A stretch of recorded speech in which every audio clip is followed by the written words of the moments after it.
Because see, if they're not in covenant, they cut covenant and run. They boogie. Took two of you to get married, only takes one to get divorced. Hello? And when the marriage hits the fire, when the trial comes, boom, they're gone. Hello? They're gone. They weren't in covenant, were they? So they're not in covenant, are they? But if they'll stay there and fight and work. See, this is where commitment comes in. See, we have the idea that marriage is all pity-pat, pity-pat, pity-pat of the heart. We think marriage is all the twitterpation of the eyes and the weakness of the knees and the pity-patting of the heart. Woo, you all right, Pastor Eric? I'm sorry, Lord, I just couldn't resist. Are you with me? Hello? Well, he's as red as that chair now. We have the idea that that's how marriage is. Marriage is, oh, when I look at her, my eyes go around, my heart beats out of my chest, my knees knock, my feet get to pounding on the floor. Oh, I do silly things. And she has the idea that when we get into marriage relationship, oh, I see my hunk and I swoon and I faint. Oh, and I got all these feelings. Oh. And then when the marriage hits trial and fire, all of a sudden you looking at her thinking, and she's looking at you going, why? What do I see in him? He's a hunk, all right, but I ain't telling you of what.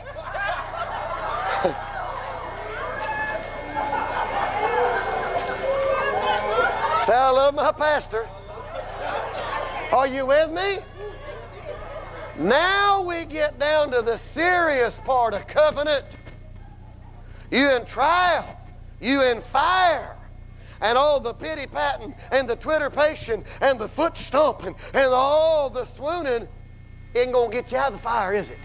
No, what's going to get you out of the fire is the big C word, commitment. You are committed to one another through blood covenant relationship, and you're walking this trial through, whether it means you have to face demons of hell, man, or financial problems, or health, or whatever it is. You are in covenant relationship, and you make the draw on one another. You're going to fight this thing through. Because you got days when you're the giant killer, and she's the ball baby. And then a day or two later, she's the giant killer and you're the ball baby. It just keeps going in circles. And you're thinking if we could ever both be giant killers on the same day.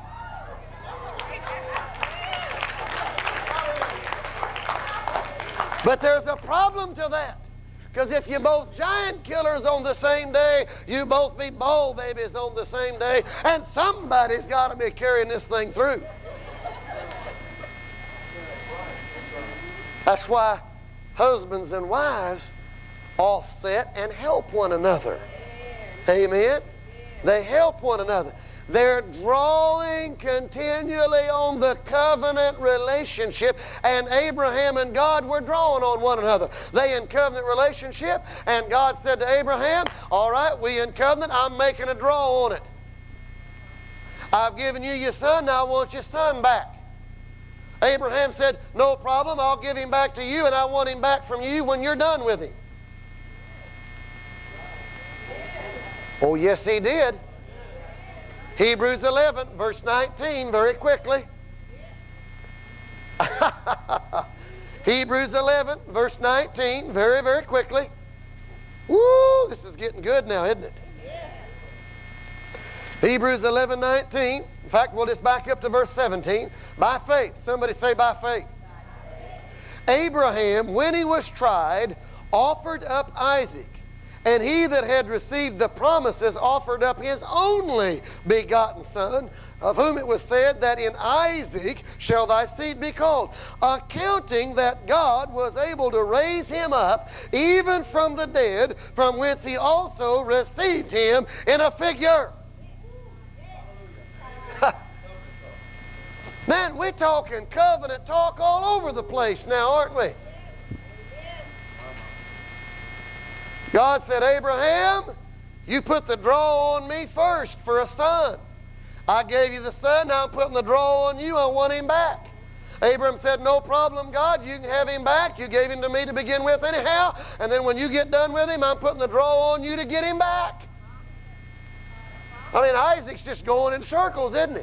God to Abraham, Abraham to God, back to Abraham. I mean, but look at this. If anywhere along the line, one of them had have shut off the covenant and ceased to work, that'd have been it. There wouldn't have been any Jacob.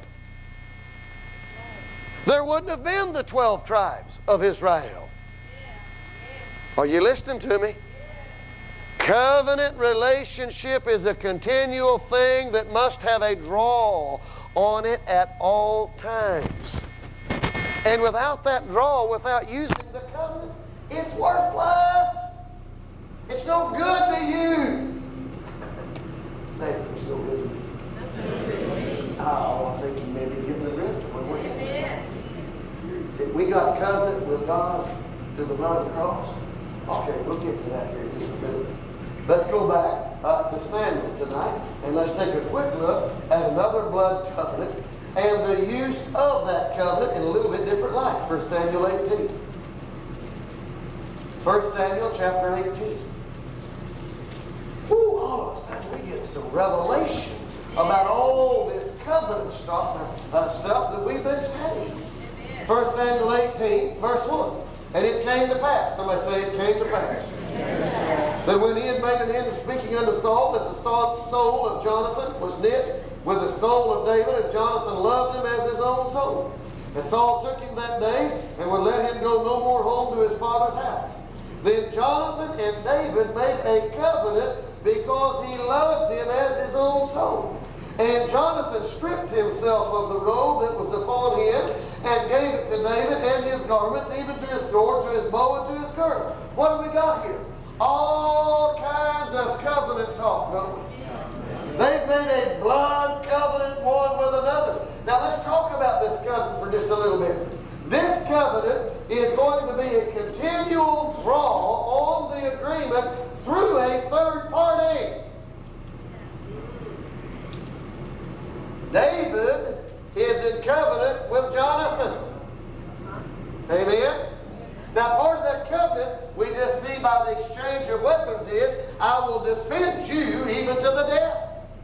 David's father, Saul, a little later, Jonathan's father, Saul, a little bit later, began to hate David. He was jealous of him. Proverbs, Solomon said in the book of Proverbs, he said, wrath is tough to deal with. Anger is even worse, but he said, you can't even begin to deal with jealousy. Nobody can stand before jealousy. Jealousy is 10 times worse than wrath and anger. Are you with me? Now, they came in singing this song. Saul has slain his thousands, but David his 10,000s. And the spirit of jealousy got hold of Saul. And he began to hate David. And he tried to kill him repeatedly, didn't he? You're good Bible students. You know this thing, don't you? He tried to throw the javelin through him, pin him to the wall. He tried every way in the world to kill him. But Jonathon, because he was in covenant with David, had to protect his covenant partner. Even though his daddy was trying to kill his covenant partner, because of the covenant, he had to defend his covenant partner. So David's drawing on the covenant, isn't he? And a little bit later, it works out to Saul's benefit. Saul's hunting David down, and there they are asleep in the middle of the night, and David and his armor bearer sneaks down in the camp. He could have killed Saul just like that. But instead, he took his bolster, took his sword, went up on the mountain and hollered down at him and said, wake up, you big dodo! said, I could have killed you, but I didn't. Why didn't David kill his enemy Saul? Saul would have killed him. 2 reasons. Number 1, David was submitted to authority. And he knew something. You don't touch God's authority, whether you like him or don't like him, whether you agree with him or don't agree with him. But secondly, even if he was not a man under authority, he still could not touch Saul, because Saul was Jonathan's father, and the blood covenant included all the members of the family. He couldn't touch him. And, you know, another period of time later, Saul is bent on killing David. And he's got the mountain totally surrounded. David's hid out somewhere in that mountain. And so Saul goes into a cave to use the bathroom. Well, I'm just talking plain English tonight. Let's get real. Now, you know, when you're in the restroom, you are very vulnerable, aren't you? And it so happened that Saul chose the same cave that David was hiding. And David went up, and while Saul was in the restroom, he could have killed him. But he didn't do it. Why? Blood covenant. He couldn't kill Saul because Saul was Jonathan's father, and he was in blood covenant with Jonathan. That covenant said, I will defend you and your family even to the death. You're saying, but Saul wasn't abiding by the covenant. That doesn't matter. I said, that doesn't matter. Just because your covenant partner doesn't abide by the covenant doesn't give you the right to annul the covenant. You got to stay within the terms of the covenant regardless. Now, we're going to show you how this worked out. A little later on, David's still living and made king. Saul's dead, isn't he? It doesn't work smart to your benefit to break covenant. Are you with me? But there's a draw on that covenant. Well, let's keep looking at this covenant relationship a little bit longer. Go back to 2 Samuel 9, where we were going to start this evening. 2 Samuel 9. Now, David is in covenant with who? Jonathan. We've already seen that the blood covenant has contributed to the life of Saul on 2 occasions, haven't we? Now Saul is dead, not because David had a thing to do with it, but because by Saul's own foolishness, he got himself into a battle he couldn't handle and he died. And now David has been made king like God said he would be. Amen? 2 Samuel 9, we find now, beginning with King David, verse 1. And David said, is there yet any that is left of the house of Saul, that I may show him kindness for Jonathan's sake? Whoa, whoa, whoa, whoa, whoa, whoa, whoa, whoa, whoa. Did David cut covenant with Saul? No. He cut covenant with who? Jonathan. But blood covenant that touches all the members of your family, doesn't it? So see, if I cut blood covenant with Brother Hensley here, that includes his wife, his children, that includes my wife and our children. That's how covenant works. Incidentally, brother, we are in blood covenant. There's the one that covenant. Amen? But David said, is there anybody left of Saul's house?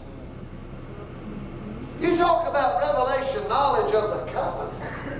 I mean, this guy had spent 15 years hunting him down, trying to kill him, and first thing that happens when David gets on the throne, he says, I'm looking for a member of Saul's family.